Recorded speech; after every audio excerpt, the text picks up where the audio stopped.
اليوم البحر شاهد والطيارات مارقة والسمك الطازة حاضر. احنا اليوم بمطعم وكافيه ريفا.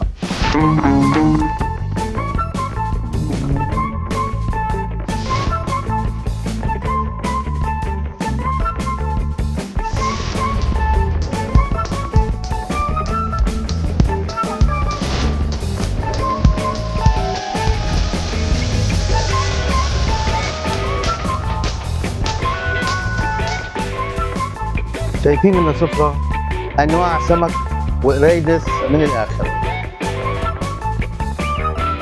هاي السمكة المشوية شو هي؟ براق بلدي. براء بلدي. هاي السمكة المشوية يا معلم تاخدها كالتالي، ليك كيف ما طيبها يا حبيبي. تحسها موزات السمكة هاي، تحط عليها خبزة وتجيب شقفة البتنجان، ليك تطلع البتنجان عنده كيف، تحط عليها شقفة البتنجان وتغطسهم بالتراطور، وهي لما بتبلعها خبيها تحت المرارة قرمش. عندنا هون معلمتي نوعين سمك، هذا لا ينفش. لا ينفش أسد. أوه لك منها شقفة، من الحسك اللي فيها بيطلع منه فيه. شو بتنصحيني أحط عليها؟ هاي تراطور؟ 13. تراطور هاي هيك.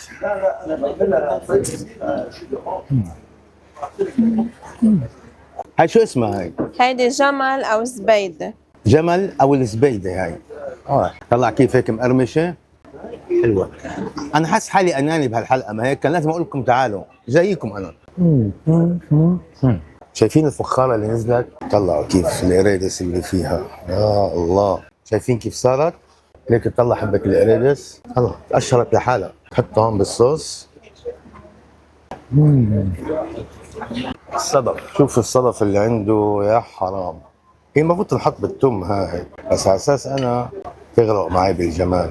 واو.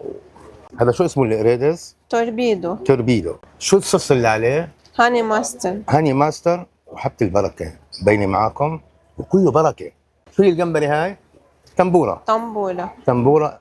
شوف الطلع، شوف هالتنبورة يا ويلي. واو. ليكوا تطلعوا كيف بيحطوا الخبز بالسلمون وعليها تاج الكافيار. واو. طبعا بهالفخاره في بنزل معها اخطبوط، وانا مخلي هالشقفه لتحت، وليك مطلع لك اياها بالصوص اللي تحت، وحقول لك اياها قدام العالم كلياتها. شايف هاللقمه الطريه؟ انا اتحداك تاكلها.